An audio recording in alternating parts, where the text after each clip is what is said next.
Bonjour et bienvenue dans la Chronique Culture. Je suis Nyashaka Mutizwa. Les arts ont toujours été un moyen incontestable de contrer le pouvoir. De la Sud-Africaine Miriam Makeba pendant le gouvernement de l'apartheid, au Nigérian Fela Kuti face à la réprimande des dirigeants postcoloniaux.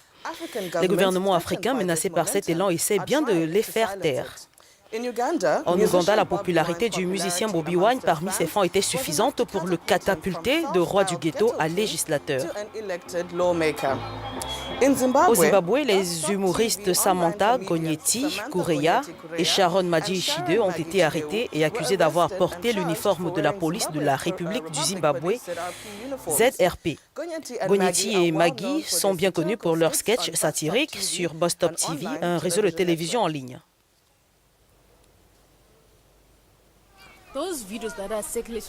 Et comme je disais, ces vidéos qui circulent sur les médias sociaux ne sont pas les nôtres. Elles ont été trafiquées par l'Occident tout simplement pour tacher notre nom, pour ternir l'image de notre police nationale. Nous ne promouvons pas la violence du tout, voire nous ne mettons même pas ces vidéos sur nos sites ou dans nos journaux. Ce ne sont que des faits, nous ne traitons que des faits. Pourtant, ces artistes apprennent la valeur de communiquer avec leurs fans plutôt que de faire du suivisme. Par exemple, une lettre à l'Occident de l'artiste ghanéen A+, qui condamne les horreurs en Afrique.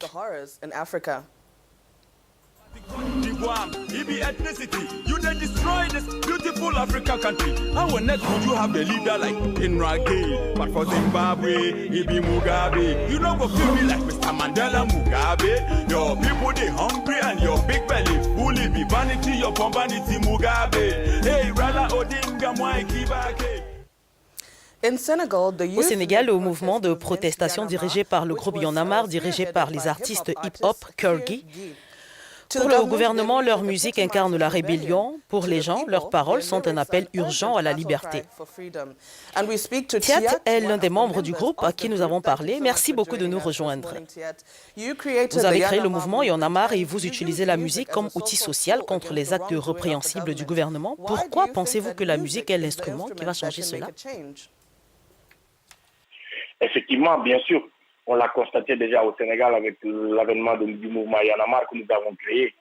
Ce mouvement a beaucoup utilisé la musique au départ pour pouvoir sensibiliser les populations. Quand il fallait parler aux populations, les sensibiliser sur le besoin d'aller s'inscrire sur les listes électorales pour pouvoir voter, la musique a été l'élément qu'on a utilisé beaucoup pour fédérer, pour parler surtout aux jeunes à qui la musique aujourd'hui, comme le hip-hop, parle beaucoup. Et je pense foncièrement que la musique est même devenue un élément incontournable pour sensibiliser, pour éveiller les consciences, pour faire changer les choses. Dans l'une de vos chansons, Thiat, vous dites « Ces dirigeants politiques incompétents qui ne font que tâtonner nous ont abandonnés. Le système nous a condamnés, nous sommes des abonnés de la misère. » Alors, sous un régime aussi oppressif, comment restez-vous si courageux pour prononcer de tels propos alors que la plupart des gens ont peur? Nous allons faire ce qu'on appelle le suicide individuel pour la résurrection collective. Parce qu'en tant qu'artistes, nous sommes des vecteurs de développement, mais nous avons une responsabilité. Et entre la différence avec Michael Jackson et Bob Marley, c'est que ce qu'on retient de Michael Jackson, c'était un grand artiste, un grand danseur, un grand chanteur. Il a pris son courage à deux mains déjà vers les années 80. Pourquoi on ne le ferait pas? Justement, c'est à nous d'arracher cette liberté d'expression. En tant qu'artistes, nous avons la responsabilité d'arracher la liberté d'expression. Contribution instructive, merci beaucoup.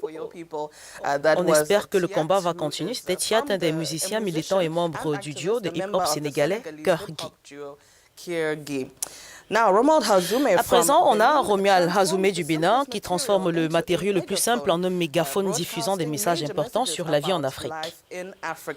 On peut également citer Teddy Afro de l'Éthiopie, le rappeur Smarty du Burkina Faso, l'artiste slamois Kamel Raji du Bénin, le groupe musical Sauti Sol du Kenya et le Gabonais Mauvais Alain. Tous ces artistes, que ce soit dans la musique, la comédie ou la peinture, ont tous un point commun, ils sont courageux et doivent être salués. Êtes-vous assez courageux pour dénoncer l'injustice qui se passe dans votre gouvernement en utilisant en outre des moyens artistiques? Faites-le moi savoir et faites-moi savoir ce que vous pensez sur Twitter et Facebook @Nyashaka Mutizwa. Je suis Nyashaka Mutizwa. À la prochaine.